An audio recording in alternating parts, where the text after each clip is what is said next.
You are qualified. This gentleman over here is not. You are qualified. This woman over here is not.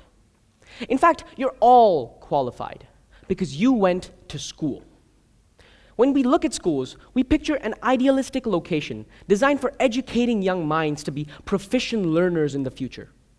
In the modern-day society, we picture this place as one of scientific insight and logical necessity. I mean, if we don't attend school, we're essentially failures, outcasts, individuals who are just not qualified to be part of modern society and make contributions because we just don't have the fundamentals right. However, what if we look at this concept from another angle? What if schools weren't prerequisites for success? What if schools were just another place to be free, learn, explore, and be oneself? Some might find this theory acceptable, whereas others might say it's radical. I say it might just be the future of education itself. So, in relation to the biological history of our species, the human race, schools are relatively new institutions. So let's embark on a journey through time to see how education as a concept really came about and what the future of such a noble art might be.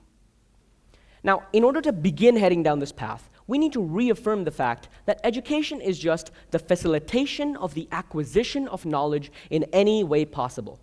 See how I highlighted any way possible? This means that education need not be perceived in a professional, sophisticated way as society tells us. Education, in fact, is a product of human instinct. Think of a young child playing with a pan or a large spoon, making noise. Nobody told the child to do so, but it does it anyway, inevitably learning different feelings and experiencing different senses, such as touch and hearing. The ancient nomadic hunter-gatherers realized this at a very early stage and allowed their young ones to be free, learn, and explore as much as they wanted because they understood that this was their natural way of learning. However, as history progressed on, like it always does, agriculture came about, and these same nomadic hunter-gatherers began settling down. Now, in order to plow, grow, maintain, and cultivate crops, intensive labor in the fields was required, and almost always the labor required was unskilled and repetitive. Due to societal pressure and their high amounts of energy, children were often put on this job. The repetitive nature of this work suppressed their natural instinct to be free, learn, and explore, and instead facilitated a much more structured, perpetual, and to be honest, quite boring learning environment. The need for learning and growing once again arose throughout the human race.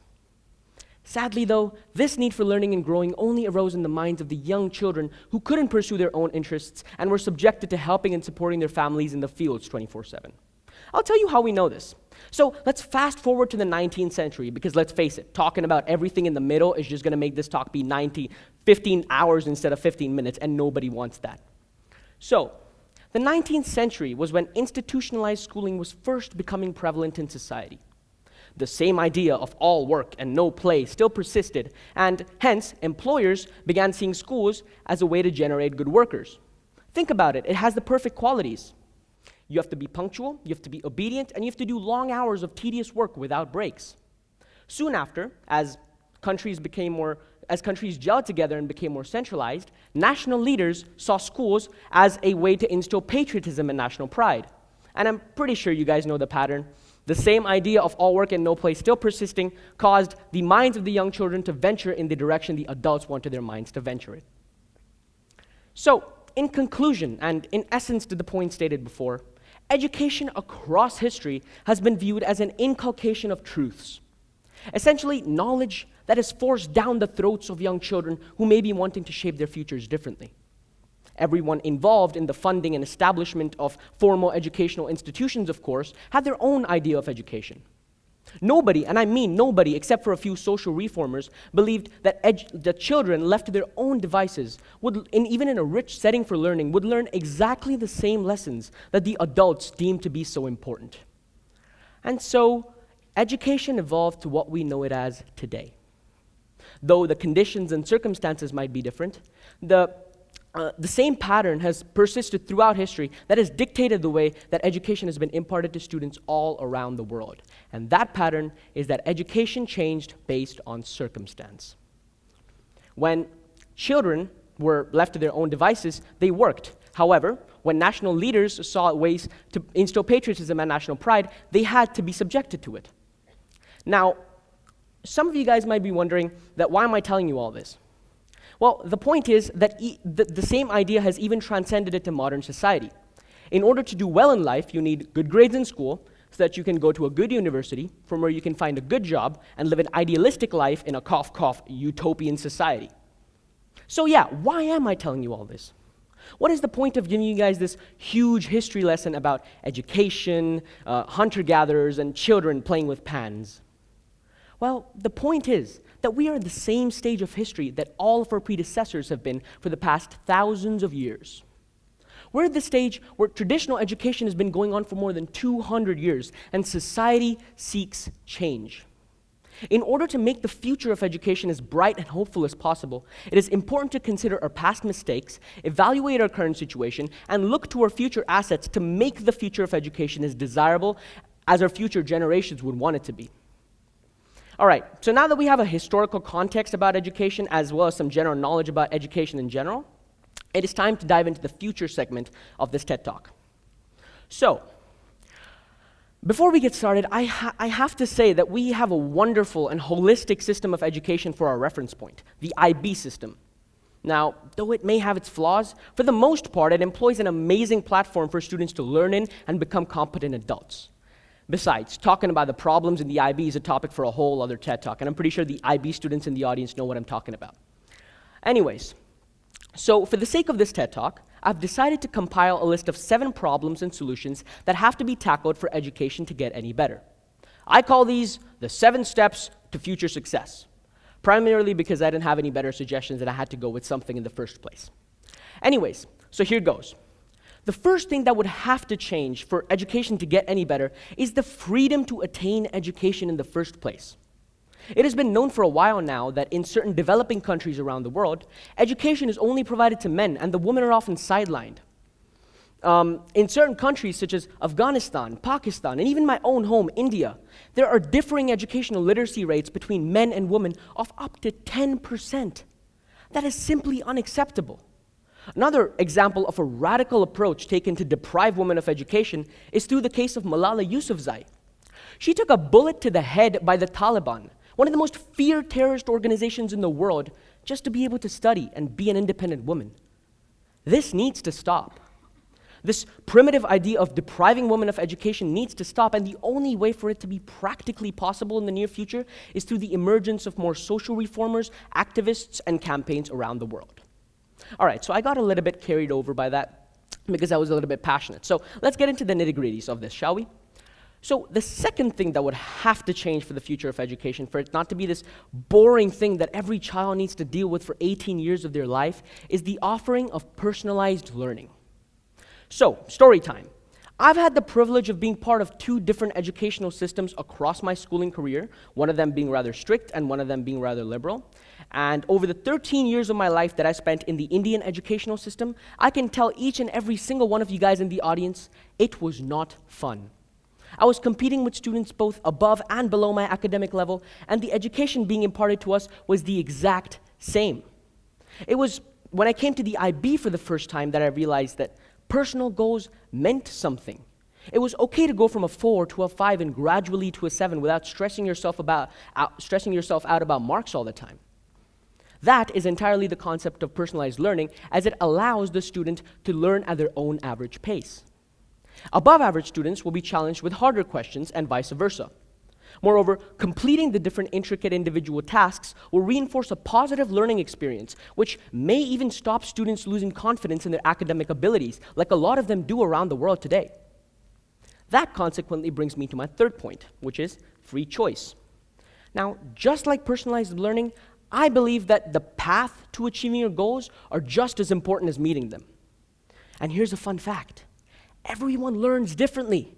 For example, me, I learn best through visual aids. Give me something to read, understand, perceive, run in front of me, I learn best.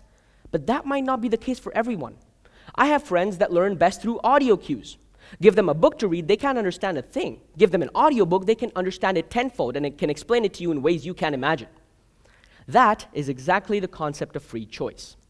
Just like personalized learning, students should be allowed to learn and reach their personal goals in the method that suits them best. In doing so, the boring aspect of acquiring education may soon well be lost, and students might just enjoy the concept of learning in a school-based environment where everybody's equal. unequal. The next thing is sort of related to this, and it comes to number 4, which is project-based learning. Now, most IB students, and I say most for a reason, most IB students can think critically and on the spot. This is because a project-based learning system is induced in the curriculum itself, placing a higher level of importance on the practicality of certain situations while using theory to boost their knowledge facilitates a much more holistic learning sphere for students. This translates to finding success in the real world. As the world advances to reward skills such as collaboration, teamwork, networking, and time management, the students must advance with it to apply their already acquired skills in a range of unfamiliar situations. Simply sitting in a dark room and rote learning a textbook will get you nowhere, if not coupled with practical experience that will help you to use the said theoretical concepts. That drives my 5th point, which is data interpretation. Now, though mathematics is considered one of the 3 major literacies around the world, it is without a doubt that the manual part of this literacy will soon become irrelevant.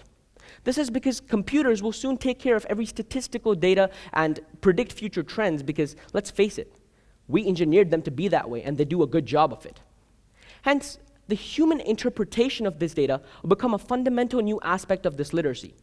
Applying the theoretical knowledge to numbers and using human reasoning to infer logic and trends will become a fundamental aspect of not only the literacy, but the future of education itself.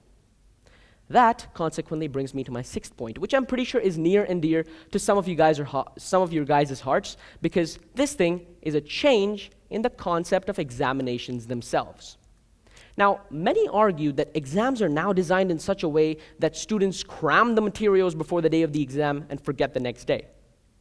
Educators around the world worry that exams might not validly measure the true potential of the candidate before they enter the real world and start solving problems. As the factual knowledge of a student can be tested during their learning process, the application of their knowledge is best tested when they work on projects in the field. And that is the direction that exams would also have to take in order for them to be appropriate indicators of success in the near future. That possibly brings me to my 7th point, which is possibly the most important point of them all, which is the ownership that students take when it comes to forming their own curriculum. Now, as we discussed before, education across history had become redundant. It was merely an inculcation of truths provided to students at different points of time in order to suit the overall needs of the economy or the nation that resided in. And in order for that to go away, with the ever-changing world, students will have to start taking charge of their own curriculum. Maintaining a curriculum that is up-to-date, contemporary, and useful is only possible when professionals and youngsters work together to foster growth and development in the educational sector together. So there you go. Those were my 7 steps to future success. They are a combination of the problems we've faced in the past, the current state of education as we know it as today, and the possible future assets we might have to improving the same.